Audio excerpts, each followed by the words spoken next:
just before the death moment, it is called the Chuti Chitta. You commit a certain action. How? Kamma, Kamma Nimitta and Gati Nimitta. These are the three types of mental pictures that occur in the mind. It flashes in the mind. And at the death moment, the mind is pretty weak, unless it is developed by meditation, unless it is developed by very clean moral life, unless it is developed and purified by,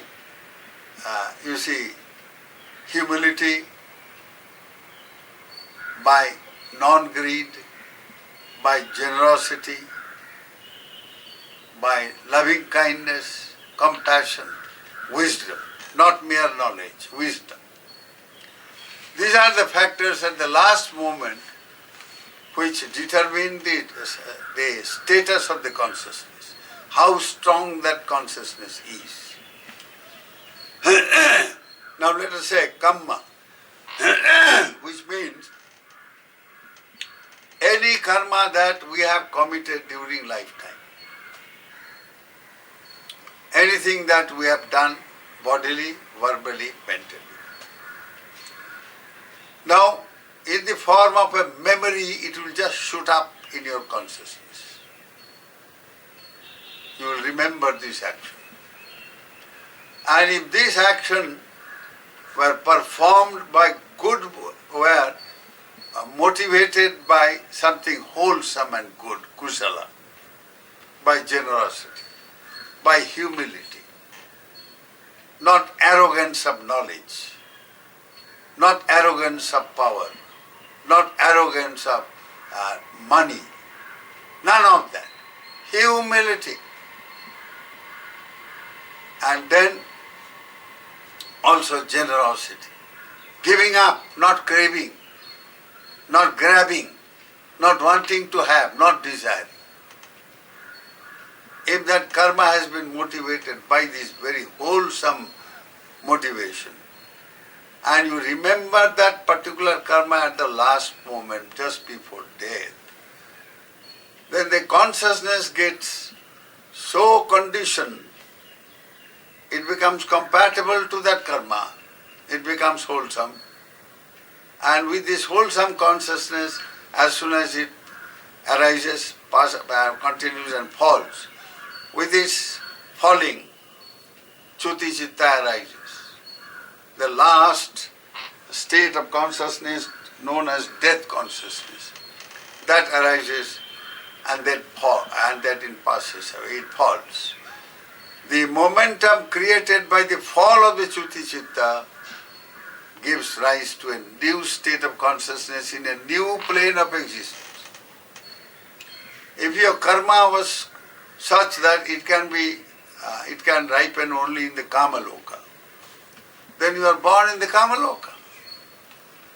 Not only Kamaloka, it's a very, very complex thing. You are born in a particular country, in a particular culture, in a particular linguistic culture, religious culture. All kinds of factors are involved there. So if your action last moment, the consciousness had been so committed that all these factors are involved, then you land yourself in that again. That is why it's well known that a person is born in the same family again and again. For instance, once Lord Buddha was going on a Pindapata, alms round, with a good number of very senior, all Arhat bhikkhus, all enlightened saints, large number of them. And Buddha, he had already seen through what is going to happen in the morning, in his morning, Mahakaruna Samapatti. He had seen through what is to happen during the whole day. So he goes through a particular street in Savatthi, very well-known street, where mostly very rich and well-to-do people, and mostly hailing from the Brahmin community. They were all there, Pandits, learned, very learned people. And as the Buddha went through the street along with the monks, one old man was sitting outside, just outside his house, big house it was, in the veranda. He comes running and holds the hand of the Bhagavan and said, "Oh son, I have missed you for such a long time. I haven't seen you for such a long time. Where were you? Your old mother is there. She also wants to see you." And he takes the Bhagavan inside his house. All the monks therefore follow the Bhagavan also. So there, the Brahmin with great love and with respect, he just falls at the feet of the Buddha. He said, "Oh, most venerable sir, please forgive my emotional reaction. But I was seized by a thought, by a mental experience that I can't explain of. I remember that you have been my son, not once, many times. We have been related closely. And that close relationship of the past, that memory of the past just blasted in my consciousness. And I responded spontaneously the way I did. But now I have come back to my senses. Lord, please forgive. May I offer you the Pindapat. Please accept our offering, humbly offered to you and to your monks." The Buddha accepted, calm, just quietly remaining. He immediately, it was a huge household, very rich family. He immediately ordered his men here, there, and everything was made ready in you see, he took the Buddha, made him sit on a high seat, and all the monks. Then he worshipped all of them, and then the food was brought and offered to everyone. They had the food, and immediately after the food, the Buddha gave a discourse, as he always did. Whenever he received some food or anything, he always reciprocated by giving a blessing by way of Dhamma dana, a teaching on a Dhamma teaching that will elevate the lives of these people. So Buddha gave a discourse so inspiring and edifying, so wonderful, that this couple, old couple, they became anagami. They were spiritually transformed, never to be returned in the world of kama, in the kama loka. So now these type of experiences were quite common with the Buddha.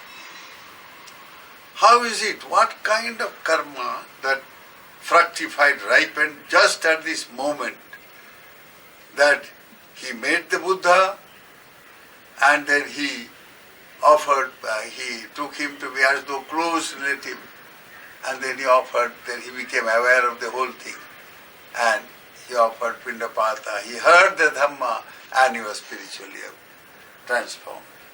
Now this is called, he had committed a particular karma, wholesome, very noble punya karma, and he had made a certain sankalpa.